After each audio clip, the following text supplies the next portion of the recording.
A economia brasileira caminha para ter o seu melhor desempenho em 2022. As contas públicas vão bem, com grandes chances de fechar o ano com superávit primário, o primeiro desde 2013. O mercado de trabalho gera vagas e a taxa de desemprego cai.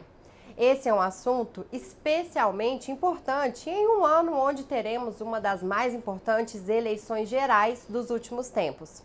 Nos debates, a maioria das perguntas são sobre a economia. O que vão fazer? Como vão fazer? Diante disso, trouxemos o economista Bruno Fleury no Eleições para Todos de hoje para entendermos mais sobre economia e eleições.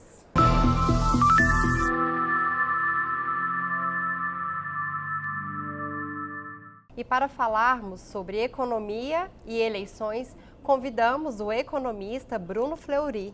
Bruno, muito obrigada por ter aceito o nosso convite. Eu que agradeço o convite e estou à sua disposição. Bom, vamos começar com a primeira pergunta. As eleições interferem na economia? Sim, com certeza.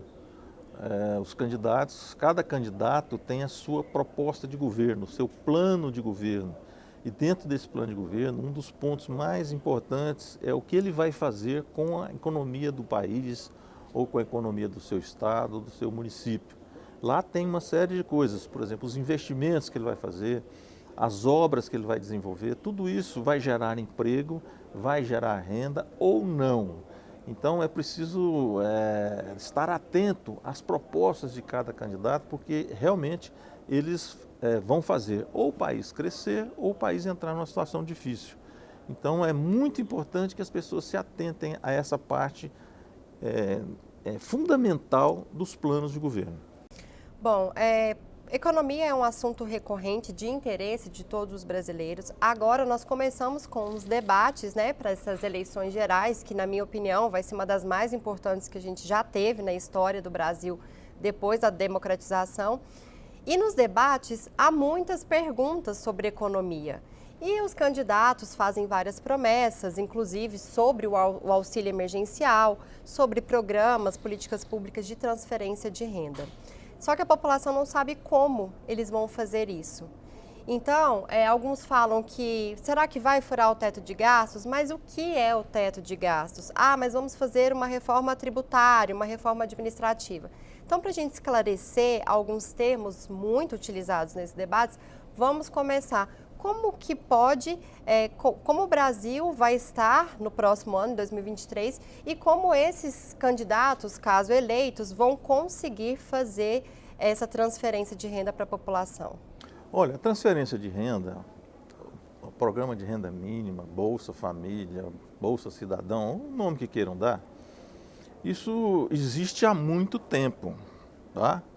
Aqui em Goiás, o primeiro programa de transferência de renda, chamado Programa de Renda Mínima, foi implantado no governo do professor Nion Albernaz, lá na década de 80. Depois veio o governo Marconi, criou o cartão aí, o Renda Cidadã. Depois o Lula adotou, criou o Bolsa Família, aquela coisa toda. Então, assim, o programa de transferência de renda existe no mundo inteiro. Por quê? Porque uma parte da população precisa ser amparada pelo Estado, pelo poder público, essa parte da população que não consegue se instalar no mercado de trabalho, não tem qualificação, são pessoas com problemas de deficiência, são mães solteiras que têm muitos filhos, pessoas que têm problema de drogadição em família. Então há uma miséria social e que essas pessoas precisam se alimentar, precisam sobreviver, ter uma vida digna. Então o Estado, isso é o que o senador Eduardo Suplicy, que defende essa tese do renda mínima, eu estudei muito esse assunto também, fala de imposto de renda negativo. São pessoas que não têm renda, ou seja, não podem ser tributadas, então você cria uma renda mínima que seria uma forma de devolver para essas pessoas uma parte do imposto que é arrecadado pelo Estado e fazer com que essas pessoas tenham um mínimo de sustentação. Espaço no orçamento existe, porque esses programas sempre existiram. Agora está uma polêmica, porque o valor... houve aí uma elevação no valor de R$400 para R$600, mas é importante dizer que é melhor isto estar funcionando e você estar tirando as pessoas da miséria, tá? Porque não é tirar da pobreza, é tirar da miséria, do que você destinar esses recursos para talvez obras que não vão ter um menor interesse social. Então, há espaço no orçamento, é possível, conseguiram achar espaço no orçamento para fazer com que rodasse até o final do ano, e eu não tenho a menor dúvida que esse programa vai ser mantido por qualquer dos candidatos que ganhar a eleição. Porque não tem nada pior do que você acabar com alguma coisa que caiu no gosto popular, tá? E tirar a renda de quem é miserável, isso é um crime. Então, acho que eu tenho certeza que dificilmente esse programa vai ser extinto. Pode até mudar de nome, porque se o candidato ganha, ele vai lá e muda o nome para ficar com a cara dele. Mas o programa vai continuar funcionando. Então, espaço no orçamento é possível e eles conseguiram achar agora, vão achar no ano que vem para continuar o programa. Bom, em relação ao preço dos alimentos, eu acho que todo mundo, a maior preocupação de todo mundo é se vai ter comida na mesa de casa para dar alimento para os seus filhos. Quais são os fatores que contribuem para o aumento dos alimentos? Esse ano a gente teve vários aumentos de vários alimentos da cesta básica.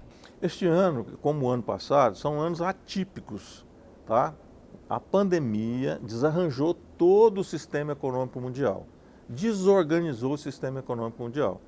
E aí, em cima da pandemia, veio uma guerra da Ucrânia. Por que a gente fica falando, repetindo a guerra da Ucrânia? Porque a Ucrânia e a Rússia são grandes produtores de grãos, exportam para o mundo inteiro, soja, trigo, tá? Milho. Então, isso ajuda a alimentar as pessoas, ajuda a fazer a ração para o gado e assim por diante. Então, na medida em que esses dois países, grandes produtores, foram bloqueados, isso fez com que a demanda continuou grande, continuava existindo do mundo inteiro. Mas faltava alguém, 25% da produção mundial estava na mão desses países. Então o que acontece? Quando a oferta diminui, é uma lei básica da economia, o preço vai aumentar. Então, o Brasil foi muito demandado, porque é um grande produtor agrícola, pelos países do mundo que não conseguiam mais comprar da Rússia e da Ucrânia. Então, começaram a pagar um preço mais elevado. E aí o produtor, é óbvio que vai vender para quem está pagando mais. É a lei da economia. Então, isso está voltando à normalidade. A Ucrânia já foi autorizada a exportar parte da sua produção o sistema econômico está se reorganizando novamente, para que os custos, que nós estamos tendo uma inflação de custos, não é de demanda. Não é que as pessoas estão consumindo mais, nós estamos tendo custos mais elevados para as empresas produzirem. E isso, na medida em que a economia for se reorganizando, e eu acredito que da agora para frente isso vai acontecer, os preços, a tendência é voltar a cair. Por exemplo, do leite, nós tivemos, primeiro, a crise fez com que muitos produtores acabassem abatendo suas matrizes, abatendo as vacas e vendendo para o frigorífico. E agora, como o preço do leite subiu, muitos voltaram para o mercado. O preço da ração subiu muito, por conta exatamente da falta da soja. Agora, isso está se reorganizando novamente, a soja já tem uma produção razoável, o preço da ração está caindo num preço mais normalizado. E nós tivemos também uma seca muito grande. E essa seca, nós estamos vivendo agora um período da entre-safra, né? Então, começa agora em setembro uma produção de leite mais avolumada. E o preço, a tendência do leite é voltar a preços mais normais. Tanto o leite, queijo, de seus derivados, manteiga, né? Então é isso. É uma situação que tende, a partir do ano que vem, os preços dos alimentos caírem e, inclusive, impactarem numa inflação mais ajustada para o ano que vem.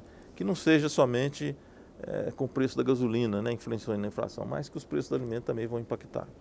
E a minha próxima pergunta. Segundo o relatório da Focus, que eu vi hoje, foi divulgada pelo Banco Central, a inflação ela está cedendo e está próxima a 6%. Para esse ano, parece que a economia vai bem. E para 2023? Bom, aí são outros R$500, né? Então, ninguém esperava que a inflação fosse chegar nesse nível este ano, né? Havia lá no começo do ano, nem que a inflação e que nem o crescimento do produto interno bruto. Está próximo a 2%. Então, o que acontece? Houve o Brasil, por que nós conseguimos mudar fazer essa virada? Porque o Banco Central, E aí eu acho que um dos grandes projetos que o Congresso Nacional aprovou nesses últimos anos foi a autonomia do Banco Central, que não tem mais a influência dos governos para ele fazer o que quiser com relação à política monetária. Então o Banco Central começou a aumentar juros no ano passado, quando nenhum país do mundo fez. Então nós começamos a controlar a inflação lá atrás. E agora que os países dos Estados Unidos, a Europa e tal, estão aumentando sua taxa de juros, porque eles perceberam que a inflação veio para ficar e eles precisam resolver esse problema. Então nós estamos agora num processo de redução de inflação. E provavelmente, a partir de agora, vamos começar a reduzir taxa de juros também. Reduzindo taxa de juros, isso estimula o sistema econômico. Tá? Então, para o ano que vem, há uma perspectiva. Muitos estão dizendo que o crescimento vai ser menor do que esse ano, mas a inflação também vai ser menor. Hoje fala-se em fechar o ano com inflação de 6%, o ano que vem em torno de 5,5%, apesar da meta estabelecida ser de 3,5%. Mas mesmo 5,5% é uma inflação bastante disciplinada para quem já viveu, se compararmos com países como a Argentina, que estão vivendo uma inflação de 60%. Então nós estamos caminhando para, em 2024, a inflação voltar à normalidade de 2% a 3% ao ano. Mas isso é um processo, e não é um processo que você resolve com estalar de dedos. É um processo em que a política monetária tem uma influência muito grande. Agora, vai depender também do governo que assumir. Se for um governo mais gastador, um governo que não vai se preocupar muito com o orçamento público, isso tem impacto na inflação. Então precisamos ver quem vai ganhar e de que forma este governo que vai assumir vai tratar a sua política fiscal. Bom, para o nosso telespectador conseguir entender, vamos explicar de forma resumida o que é inflação. Inflação é um aumento generalizado de preços, né? Pode ser um aumento pequeno, mas pode ser um aumento grande. Quando é um aumento razoável, controlável, ela pode ir oscilando mês a mês, sem problema nenhum. Ou quando ele é localizado, porque pode acontecer, por exemplo, uma entre-safra de um produto, ou teve uma geada em determinado local e, por exemplo, acabou a plantação de hortaliças. De repente, as verduras sobem de preço no supermercado porque não tem verdura suficiente para ser ofertada. Então, isso, em função dessa oferta e dessa demanda, os preços podem subir ou cair. Se aumenta a oferta, os preços caem, se diminui a oferta, os preços sobem. Então, a inflação é isso, é quando os preços começam a subir, além daquilo que está estabelecido, ou se comparando período com período. A inflação, para você verificar se ela está acontecendo, você tem que comparar mês com mês, trimestre com trimestre e ano com ano. Então, nós vamos ter uma inflação de 6% esse ano. O que significa isso? Significa que os preços, em média, vão subir 6% mais do que no ano passado. Em 2022, lá em dezembro, o IBGE fecha a conta, subiu 6%. Quer dizer que os preços de tudo, em média, subiram mais do que 6% a mais do que 2021. Então essa é a lógica do cálculo de inflação. Quem calcula a inflação no Brasil é o IBGE, que é um órgão oficial. E ele faz pesquisas mensais, quinzenais, ele tem vários índices que ele calcula, com famílias de 1 a 20 salários mínimos, com famílias de 1 a 40 salários mínimos, e pesquisa diversos itens, alimentação, habitação, transportes, e cada setor desse é desagregado, né? Energia elétrica, preço do combustível, preço da alimentação no supermercado. Então ele joga isso tudo dentro de uma planilha e calcula setor por setor, né? E depois calcula uma mediana e aí chega ao índice de inflação do mês. E essa inflação é importante porque ela baliza também uma série de outras coisas, taxa de juros, contratos, né? Contrato de aluguel é baseado no índice de inflação. Então os contratos são reajustados com base no índice de inflação. Então é importante que a inflação fique baixa, porque a inflação baixa reduz juros e a inflação baixa melhora a vida das pessoas, ela não corrói o salário do trabalhador, né? Porque o trabalhador só tem aumento uma vez por ano e nem sempre ele recebe como aumento do salário a reposição da inflação. E é importante que ele receba para que ele mantenha o poder de compra dele. Então, é mais ou menos um pouquinho de tudo nisso aí, nesse liquidificador aí de números. Bom, muitos candidatos falam que as crises que nós vivemos aqui no Brasil, o mundo inteiro estava vivendo, o que é verdade, as crises por conta de saúde pública, por conta da pandemia e também as guerras. Mas se o aumento é global, como que os governos podem resolver os problemas? Os governos do Brasil. Não, mas é o seguinte, a inflação, cada país tem a sua inflação, tá? Porque também impacta no preço da inflação, por exemplo, a carga tributária. Tem países que o tributo em cima de um produto é maior, tem outros que o tributo é menor. Então, assim, a inflação ela não é a mesma. O que está se dizendo aí é que houve uma inflação generalizada no mundo inteiro. Porque tinha países, por exemplo, Estados Unidos há muito tempo que não sabe que é inflação de 2%, 3%. Ou 6% que chegou agora, chegou a 6%, 8% agora. Eu estava com inflação na casa de 2%, 1%, 2% há décadas. Os preços não subiam. Mas, de repente, esse desarranjo que aconteceu na economia mundial fez com que os Estados Unidos experimentassem, depois de décadas, aumentos de preços que os americanos não conheciam. Na Europa, a mesma coisa. Na Inglaterra, na França, na Espanha, na Itália. As pessoas não conheciam aumentos de preço como está ocorrendo. Mas por quê? Porque nós, como eu disse antes, estamos tendo uma inflação de custos. As empresas não estão conseguindo produzir como elas produziam antes. Então elas tiveram que repassar para os consumidores esses aumentos de custos. Por exemplo, a China é um grande fornecedor de matéria-prima para uma série de produtos. Inclusive, por exemplo, veículos.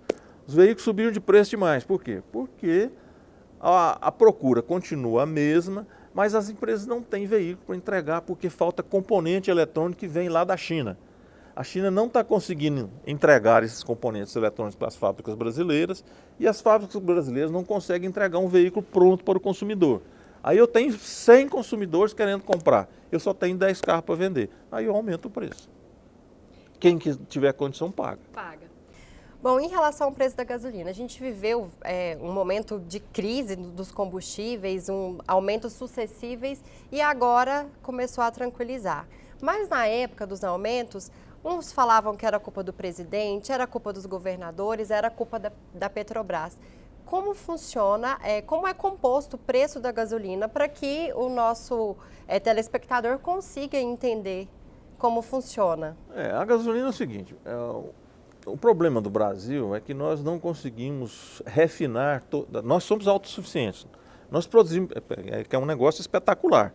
O Brasil consegue produzir petróleo suficiente para o seu consumo, mas nós não conseguimos refinar, que é pegar o petróleo e fazer ele virar gasolina, querosene, óleo diesel, tá? Óleo lubrificante e uma série de outras, fertilizantes, uma série de coisas. Nós não conseguimos refinar o petróleo porque nós não temos refinarias suficientes. Porque nós produzimos um petróleo pesado e não conseguimos, então, nós não temos refinaria suficiente para fazer o refino desse petróleo. Então, boa parte disso, cerca de 25% do petróleo, da gasolina que nós consumimos, vem lá de fora.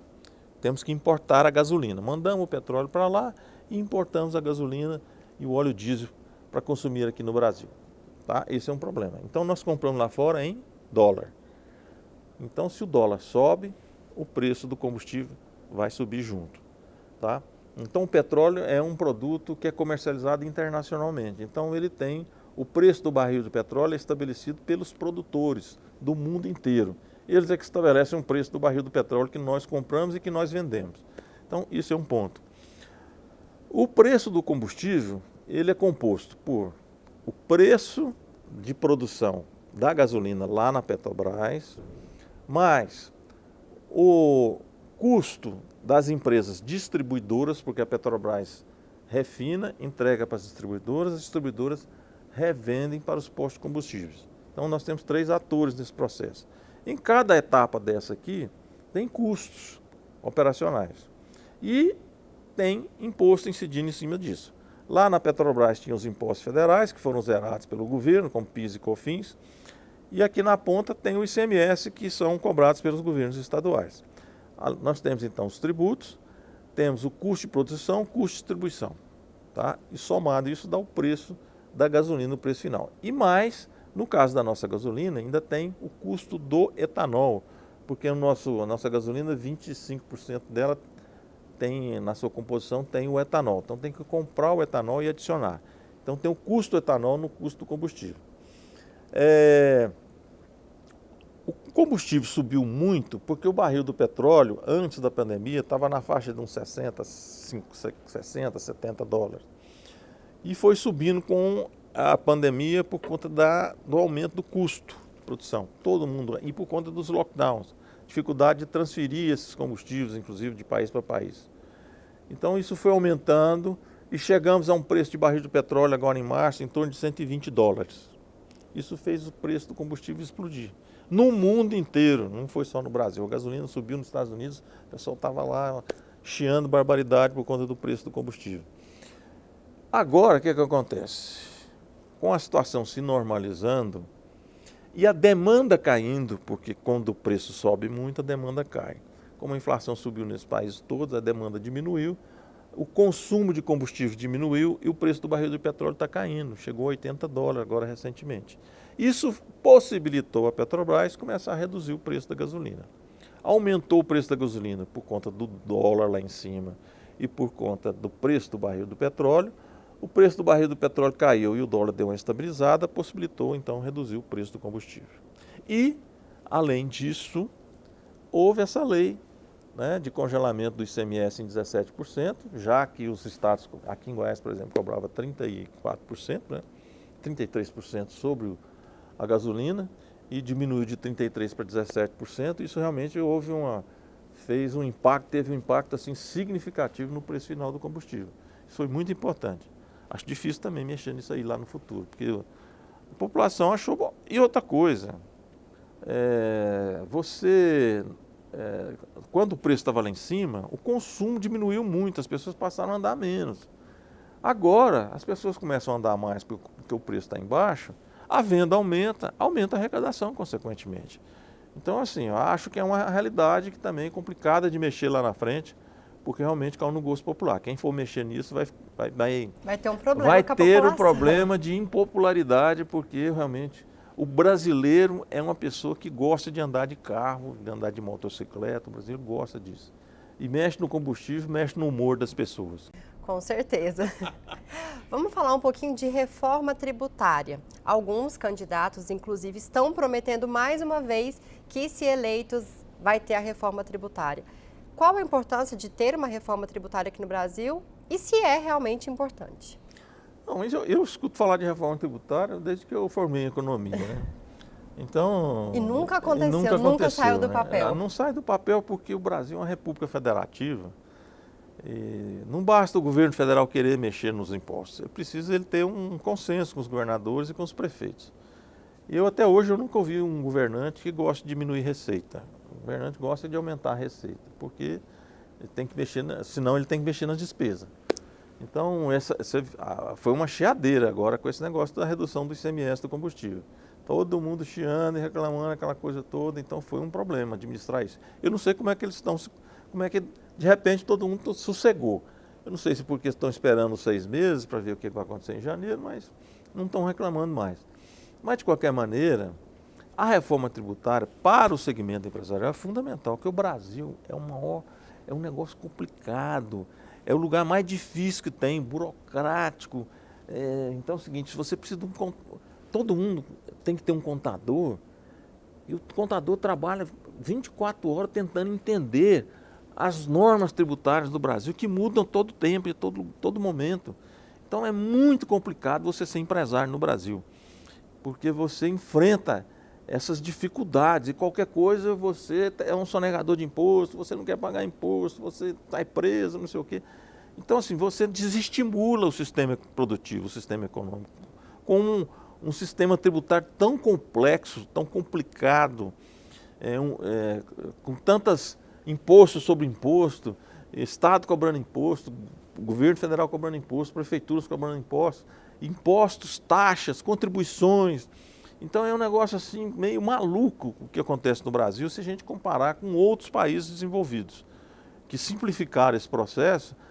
A história do imposto único, né? que é muito comum na maioria dos países desenvolvidos, aqui no Brasil não se consegue aprovar isso. Então isso facilitaria demais a vida do empreendedor. Então eu queria acreditar que um desses que vão ganhar a eleição vai ter essa coragem de comprar essa briga. E essa briga tem que ser comprada no primeiro ano de mandato. Porque do segundo ano em diante... Nos primeiros meses, Nos né? primeiros meses. Porque depois ele não consegue fazer mais. Tá? Depois vai vir a eleição daqui a 2 anos, e aí em ano de eleição discutir reforma tributária é um negócio proibido. É impopular. Com os deputados. Com deputados, com senadores, com prefeitos. Então teria que ter coragem. Mas para fazer isso é preciso, eu me lembro dessa discussão, já teve muito tempo, fazer um pacto federativo. É preciso que você juntar os demais atores políticos do país e falar para eles, olha, é viável, é possível, vamos fazer isso juntos para melhorar o país, para o Brasil ser um país que vai atrair mais investimentos, que vai atrair mais empreendedores, um país que vai simplificar a vida do cidadão, que não precisa dessa complicação toda que nós temos aqui e que inclusive dá margem para corrupção, para uma série de coisas, para sonegação. Facilita a vida das pessoas, que aí você simplifica o processo, que aí ninguém vai ficar pensando em fazer diferente do que está estabelecido na lei. Entendeu? Empresário nenhum quer sonegar imposto, empresário nenhum quer deixar de contribuir com a sociedade, de fazer com que a empresa dele seja uma parte importante do crescimento do país, do seu estado, da sua cidade. Mas ele quer que o governo, se o governo não atrapalhasse, já estava bom demais. Então é preciso ver se esses candidatos se o discurso é sério, se é para valer, ou se é um discurso só de campanha para agradar um segmento e chegar lá na frente e falar, infelizmente não dei conta, não foi possível, o Congresso não deixou, né? O Congresso não permitiu, não consegui negociar. Entendeu? Precisa formar um amplo arco de alianças que se comprometam com esse processo. Isso não pode ser um discurso do presidente.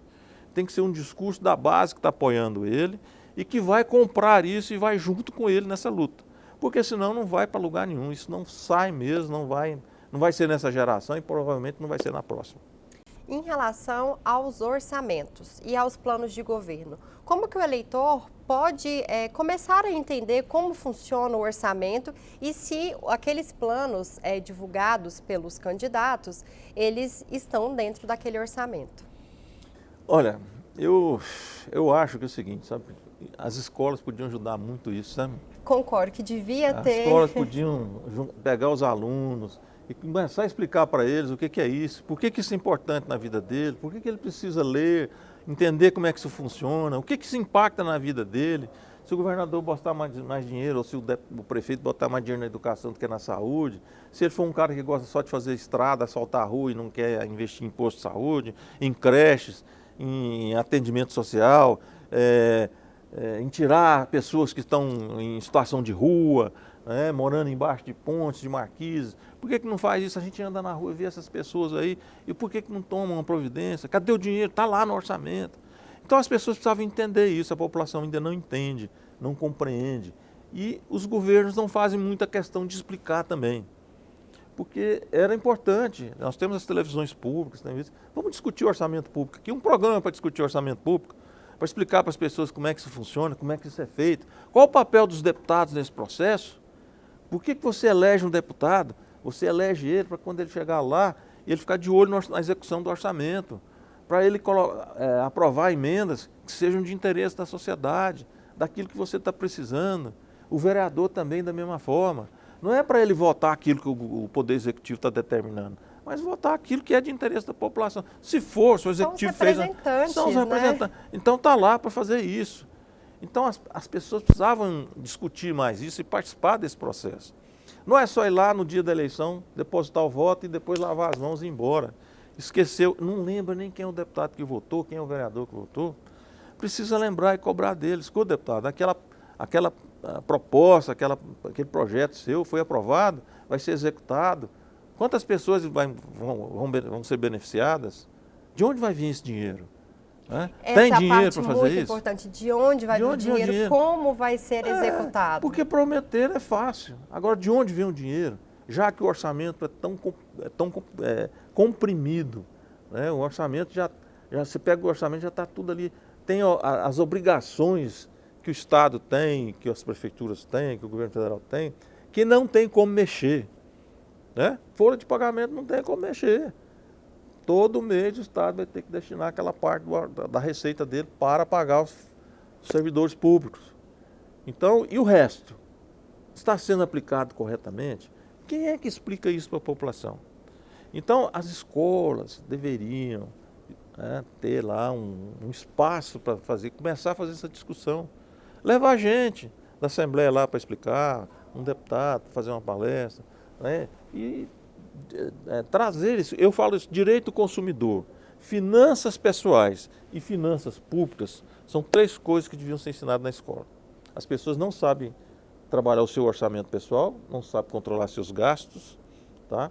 As pessoas não sabem seus direitos como consumidor para exigir das empresas que elas não abusem do seu direito, tá? E as pessoas não sabem como o seu dinheiro, do seu imposto é gasto, onde é gasto e se ele é gasto adequadamente. E isso muitas tinha pessoas, que ser ensinado nas essas escolas. pessoas que não aprenderam a lidar nem com o próprio orçamento, são eleitas para lidar com o orçamento público. Ainda tem mais essa, né?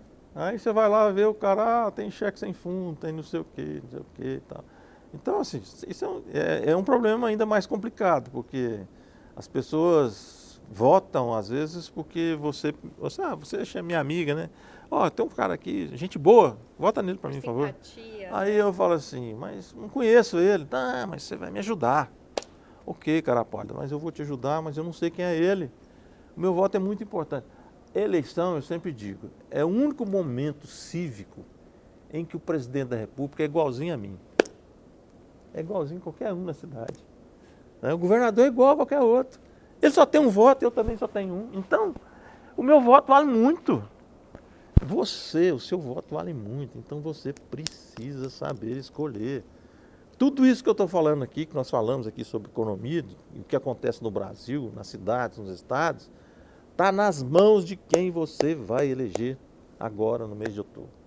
Se a sua vida vai melhorar, se você vai ter mais emprego, se você vai ter mais renda, se você vai ter o posto de saúde funcionando, se você vai ter estrada sem buraco, depende de quem você vai escolher. Se você não escolher bem, você vai ficar sem nada. Se você escolher bem, a sua qualidade de vida pode melhorar. Simples assim. Bruno, muito obrigada por essa entrevista, por todos esses esclarecimentos. Foi uma conversa, um bate-papo muito válido e espero você aqui outras vezes no nosso programa. O máximo prazer, estarei de volta sempre que for convidado. O Eleições para Todos fica por aqui. Continue acompanhando a programação da TV Alego.